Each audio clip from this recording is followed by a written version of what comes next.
오늘 우리에게 주시는 하나님의 말씀은 시편 3편 1절에서 8절입니다. 시편 3편 1절에서 8절 말씀, 저와 여러분들이 한 절씩 교독하시겠습니다. 여호와여, 나의 대적이 어찌 그리 많은지요. 일어나 나를 치는 자가 많으니이다. 많은 사람이 나를 대적하여 말하기를 그는 하나님께 구원을 받지 못한다 하나이다. 셀라. 여호와여, 주는 나의 방패이시요 나의 영광이시요 나의 머리를 드시는 자이시니이다. 내가 나의 목소리로 여호와께 부르짖으니 그의 성산에서 응답하시는도다. 셀라. 내가 누워 자고 깨었으니 여호와께서 나를 붙드심이로다. 천만인이 나를 애워싸 진친다 하여도 나는 두려워하지 아니하리이다. 여호와여, 일어나소서. 나의 하나님이여, 나를 구원하소서. 주께서 나의 모든 원수의 뺨을 치시며 악인의 이를 꺾으셨나이다. 구원은 여호와께 있사오니 주의 주의 복을 복을 주의 백성에게 내리소서. 셀라. 셀라. 아멘. 아멘. 여호와여, 주는 나의 방패시요 나의 영광이시요 나의 머리를 드시는 자이시니다. 아멘.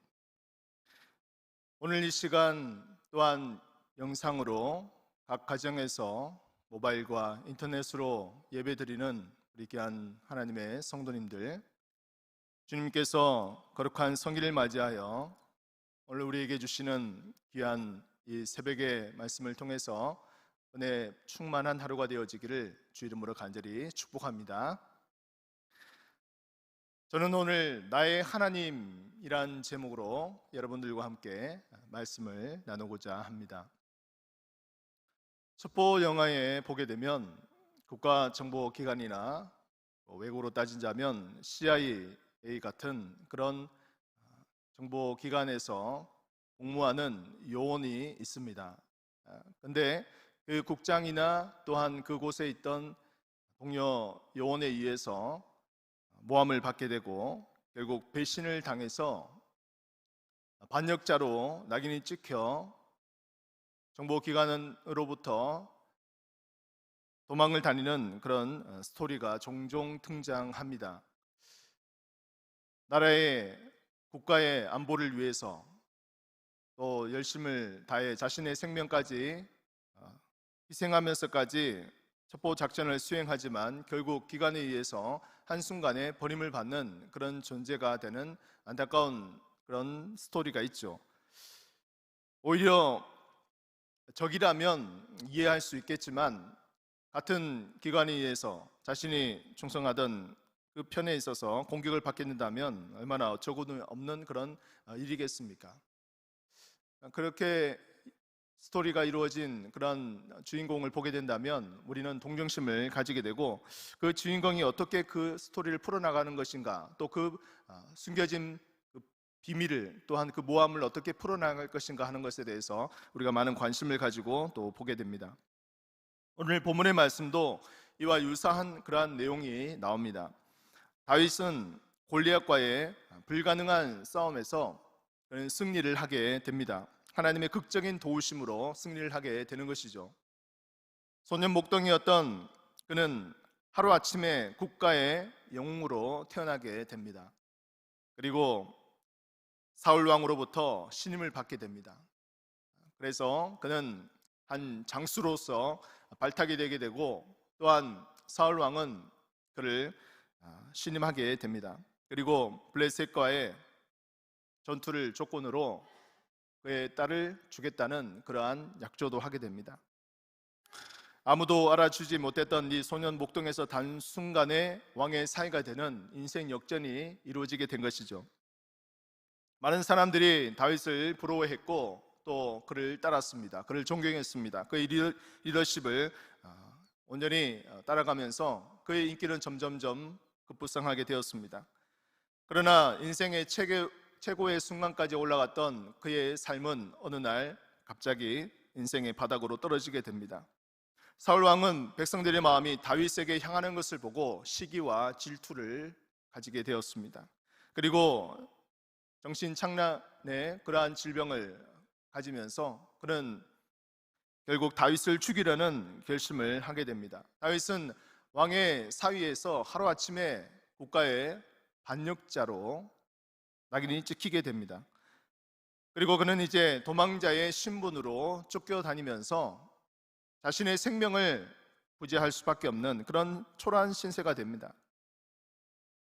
그가 도망자의 신분으로 다니게 된 것을 약 한 10년 정도로 보고 있습니다. 이러한 가운데 지은 많은 시편이 바로 우리가 보고 있는 이 150편 가운데 상당수를 차지하게 됩니다. 그는 결국 사울일 왕이 죽고 난 이후에 그 모든 어려움을 다 극복하고 유다와 또한 이스라엘의 그러한 왕으로 세워지고 통합왕으로서 그런 정치, 경제, 군사적으로 가장 부강한 나라로 만드는 그러한 왕으로서의 영광과 부를 누리게 되었습니다. 그러나 그의 밧세바와의 범죄로 인해서 그의 인생에 있어서는 점점 쇠락의 길로 걷게 됩니다. 그의 인생의 노년은 평탄하지 못했고 그의 아들 압살롬은 반란을 일으켜서 큰 위기에 봉착하게 됩니다. 오늘 본문의 말씀은 이 압살롬의 반란의 배경을 통해서 지은 시입니다. 1절 말씀 우리 같이 한번 읽어보겠습니다. 여호와여 나의 대적이 어찌 그리 많은지요 일어나 나를 치는 자가 많으니이다. 압살롬은 그의 아버지를 반역하기 위해서 치밀하게 계획을 세웠습니다. 그는 백성들의 마음을 훔쳤고 노년 다윗을 업신여기도록 했습니다. 지금으로 따지자면 네거티브 전략을 썼고 또한 언론을 조장하였습니다. 요즘 언론을 보게 되면 한 사람을 스타로 만들기도 하고 또한 한 사람을 바보로 만들기도 하는 것을 보게 됩니다. 언론이라는 것이 참 많은 영향을 미치죠, 사람들에게.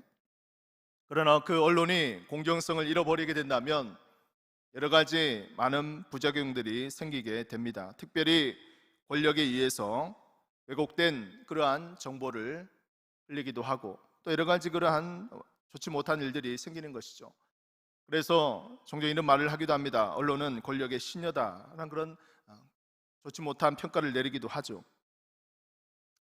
또한 2절 말씀을 보게 되면 대적들은 다윗에게 말하기를 그는 하나님께 구원을 받지 못한다라고 그렇게 비난을 합니다. 즉 이 말은 무슨 말입니까? 하나님이 다윗을 버리셨다는 그러한 말입니다. 이스라엘을 가장 강력하고 부강한 나라로 만든 이 다윗 왕에게 많은 백성들이 그를 바라보면서 하나님이 이제는 그를 버리셨다, 그와 함께 하지 아니하신다 라고 그렇게 악평하기 시작합니다. 그의 명성에 그의 업적에 많은 손상을 주고 또한 큰 어려움을 주게 되는 것이죠. 이런 말을 듣게 된다면 누구나 할 것 없이 마음이 많은 상처를 입고 또 낙심하게 될 것입니다. 우리가 신앙생활할 때 이러한 일들을 종종 겪습니다. 사람들에 의해서, 누군가에 의해서 욕을 받고 또 비방을 받고 비난을 받고 참수와 모함을 당하는 경우가 종종 생깁니다. 그러나 이러한 비방과 비난보다도 더 우리를 힘들게 하는 것은 바로 하나님이 함께 하시지 않는다는 이러한 비난입니다. 내가 하나님을 찾고 또한 하나님과 함께 동행하고 하나님과 함께 걸어왔던 그 삶을 사람들이 인정하지 아니하고 주변의 사람들이 그것을 비난한다면 그것보다 더 아픈 그러한 일들이 있겠습니까? 그러나 다윗은 이러한 말에도 전혀 요동하지 않는 모습을 보여줍니다. 3절 말씀을 우리 한번 같이 읽어보겠습니다. 여호와여 주는 나의 방패시요 나의 영광이시요 나의 머리를 드시는 자이시니이다. 아멘. 다윗은 주변의 그러한 악평에도 불구하고 또 자신의 노년에 있어서 이러한 자신의 아들 압살롬이 반역을 일으키는 너무나 부끄러운 그런 수치를 당함에도 불구하고 그는 그러한 것에 대해서 전혀 답변하지 않습니다. 그 문제에 대해서 여러 가지 그러한 부분들로 자신이 변명하지 않습니다. 오직 여호와 하나님을 바라보며 그 하나님에 대한 존재에 대해서 다시금 상기시키며 그의 신앙을 고백하는 것이죠. 지금 눈앞의 현실은 많은 대적들이 일어나서 그를 삼키려고 지금 달려드는 가운데 있습니다. 그가 신뢰하던 친구까지도 배신을 하였습니다. 얼마나 참 안타깝고 힘든 상황이겠습니까? 많은 사람들은 이제 그에게서 하나님의 영광은 떠났다, 하나님이 그를 버리셨다라고 그렇게 악평을 합니다. 상황과 현실을 보면 절망적입니다. 아무 소망이 보이지 않습니다. 그렇지만 그는 그러한 상황과 현실과 문제에 시선을 두지 않습니다. 오직 전능하신 하나님을 바라보며 그는 고백합니다. 우리가 이 말씀을 통해서 또한 하나님 아버지께서 다윗과 함께 하신 것을 우리가 한번 살펴보게 됩니다. 첫째로 하나님께서는 자신에게 나의 방패가 되신다라고 그렇게 다윗은 고백하였습니다. 방패는 무엇입니까? 적군의 화살과 또한 여러 가지 그런 무기로부터 보호해주는 그런 보호 무기입니다. 이 방패가 만약에 없다면 그 무기로부터 우리는 피할 수가 없는 것이죠. 큰 피해를 입게 됩니다. 하나님께서는 다윗에게 놀라운 방패가 되어 주셨습니다. 그가 도망자의 신분으로 피난 생활을 하는 가운데 다윗은 하나님이 나의 방패가 되신다는 것을 처절하게 느꼈을 것입니다. 시편 17편 8절 말씀에는 이렇게 말씀합니다. 나를 눈동자같이 지키시고 주의 날개 그늘 아래에 감추사라고 말씀합니다. 하나님이 그를 눈동자같이 지켜주시고 주의 날개 그늘에 방패로 그를 보호하여 주신다라고 고백하고 있습니다. 출애굽기 19장 4절 말씀에 내가 애굽 사람에게 어떻게 행하였음과 내가 어떻게 독수리 날개로 너희를 업어 내게로 인도하였음을 너희가 보았느니라. 하나님은 이스라엘 백성들을 독수리 날개로 업어서 그들을 방패 삼아 주시고 또한 인도하여 주셨다라고 그렇게 말씀하고 있습니다. 하나님은 그의 날개 그늘로 주의 종들을 인도하시고 보호하여 주십니다. 우리가 이 하나님을 믿고 온전하게 나아가기를 간절히 축원합니다. 나의 가는 길, 나의 건강, 나의 가정과 자녀들을 하나님께서는 방패로 보호하여 주실 줄로 믿습니다. 우리가 이 말씀을 믿을 때 우리의 믿음이 더욱더 견고해지는 줄로 믿습니다. 특별히 이 코로나의 위기로부터 우리를 방패로 보호하여 주시고 또한 여러 가지 삶의 어려운 순간 가운데 우리로부터 또한 우리를 믿음을 무너뜨리기 위해서 달려드는 저 악한 마귀 사단의 그러한 공격에도 또 이 세상의 죄의 세력의 그 공격에도 우리를 방패로 인도하여 주실 줄로 믿습니다. 두 번째는 바로 다윗은 응답하시는 하나님을 체험했습니다. 오늘 본문 4절 말씀을 한번 보시면 내가 나의 목소리로 여호와께 부르짖으니 그의 성산에서 응답하시는도다 라고 말씀합니다. 다윗은 하나님께 기도함으로 말미암아 하나님께서 그의 기도를 응답하여 주시고 그의 기도를 들으시고 그의 모든 어려움들을 극복하여 주신다는 것을 확신하고 있습니다. 즉 이것은 무엇입니까? 바로 기도 응답의 확신을 가지고 있는 모습을 보여주는 것이죠. 기도는 하나님과 인격적인 교제입니다. 또한 더 나아가서 기도에는 간구의 기능이 있습니다. 무엇인가 필요로 하는 것을 우리가 하나님께 간구할 때 하나님께서 우리에게 채워주시는 그러한 놀라운 삶의 은혜가 있는 것이죠. 즉 기도는 믿음이 있는 사람들에게 주어지는 특권입니다. 믿음이 없는 사람에게는 기도할 수 있는 그러한 일들이 생기지 않겠죠. 오직 하나님께 우리가 그 은혜를 소망하면서 바라보면서 우리가 기도할 때 하나님께서 우리에게 주시는 그런 놀라운 특별한 은혜입니다. 다윗은 기도 응답에 대한 확신이 있었습니다. 그래서 그는 처절한 삶의 위기와 고난 속에서도 좌절하지 아니하고 그 응답하시는 하나님께 부르짖으며 기도하는 모습을 보여줍니다. 시편 34편 4절 말씀을 보시면 내가 여호와께 간구하매 내게 응답하시고 내 모든 두려움에서 나를 건지셨도다. 이사야서 58장 9절 말씀에 보면 내가 부를 때에는 나 여호와가 응답하겠고 내가 부르짖을 때에는 내가 여기 있다 하리라. 만일 내가 너희 중에서 멍에와 손가락질과 허망한 말을 제하여 버리고, 2절 말씀에 보게 되면 응답하시고 응답하겠고 라고 그렇게 말씀합니다. 성경에는 이렇게 우리가 기도할 때 하나님이 응답하신다 라는 그러한 본문들이 많이 나와 있습니다. 그만큼 하나님께서 우리의 기도를 기뻐하시고 우리가 기도할 때 그 기도를 응답하여 주신다는 것을 우리에게 확신으로 말씀을 주시는 것이죠. 사랑하는 성도 여러분, 우리의 기도 생활은 어떻습니까? 하나님께 우리가 기도할 때 하나님께서 우리의 기도를 들으신다는 것을 확신하고 기도하십니까? 아니면 그냥 증언부언하며 기도하고 있습니까? 하나님께서는 우리의 작은 신음소리에도 우리를 들으시고 또한 응답하시는 분이심을 믿습니다. 우리의 마음과 중심을 보시고 또한 하나님께서는 우리가 기도함으로 말미암아 이 모든 인생의 그런 문제들로부터 하나님이 주시는 특별한 은혜를 오늘도 체험하기를 원하십니다. 이 귀한 자격과 특권을 우리가 마음껏 사용하시고 하나님께서 부어주시는 그 은혜로 말미암아 감사하며 살아가시기를 간절히 축원합니다.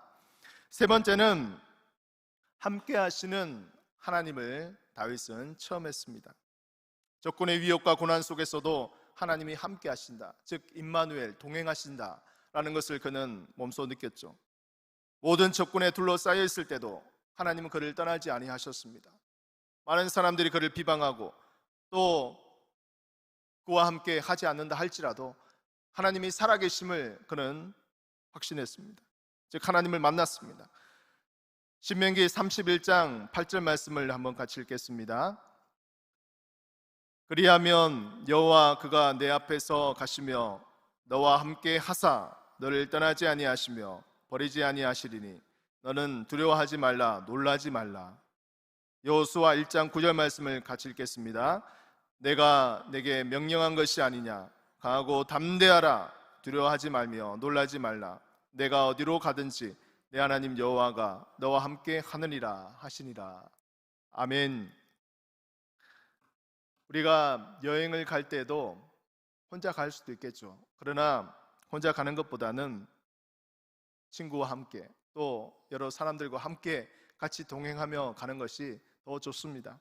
어떠한 일을 할 때도 또 운동을 할 때에도 혼자 하는 것도 있겠지만 여러 사람들이 더불어서 한다면 더 재미있죠. 여러분 밥을 먹을 때도 혼자 먹는다고 생각해 보십시오. 얼마나 참 외롭고 쓸쓸합니까? 같이 먹는다면 더 밥맛이 맛있겠죠. 마찬가지로 우리 인생 가운데서도 어려움과 고난을 겪을 때 우리 혼자 그 모든 것을 겪어 나간다면 얼마나 힘들겠습니까? 그러나 하나님께서는 우리와 함께 하신다라고 말씀하고 있습니다. 옛말에 기쁨을 나누면 배가 되고 슬픔을 나누면 반이 된다라는 말이 있습니다. 기쁨이 있을 때 같이 나누면 그 기쁨이 더 배가 되는 것이고, 비록 또 어려운 슬픔을 당할 때에도 같이 또 위로하고 격려하고 또 도와주면 그 슬픔이 반이 된다라는 그런 말입니다. 내가 겪는 고난이 힘들고 어려워도 함께하는 이가 있을 때 그 모든 어려움과 또 문제들을 이겨나가며 위로와 용기를 얻을 수 있다는 것을 우리가 알 수가 있습니다. 그러나 여러분, 가족이나 친구나 동료가 항상 함께 할 수 있는 것은 아닙니다. 누군가에게 있어서 말 못할 사정과 어려움과 고난이 있습니다. 나 혼자 이 문제를 짊어지고 나아가야 될 때가 있습니다. 마치 광야에서 혼자 걸어가는 상황을 맞이할 때가 있습니다. 병실에서 누워서 나 혼자 그 고통의 순간을 겪어야 될 수도 있습니다. 그러할 때도 하나님께서는 함께 하실 줄로 믿습니다. 우리의 가고 서는 것들을 인도하시고 우리와 함께 동행하시고 우리와 함께 항상 우리를 지켜주시는 그 하나님께서 우리의 동행자가 되시고 우리를 인도하시는 놀라우신 하나님이 되심을 굳게 믿으시기를 간절히 소원합니다. 코로나로 인해서 많은 사람들이 혼자 집안에서 있는 시간들이 늘어나고 있습니다. 가정에서 가족들과 함께 밖에 있을 수 없는 시간들이 많아지고 있습니다. 마음껏 야외에서 또 이렇게 보낼 수 있는 그런 삶의 일상의 회복이 아직까지는 좀 더 시간이 필요한 것 같습니다. 마치 우리는 이 코로나의 위기 가운데 창살 없는 감옥과도 같은 우리의 삶의 현실 속에 있다는 것을 우리가 느낄 때도 있습니다.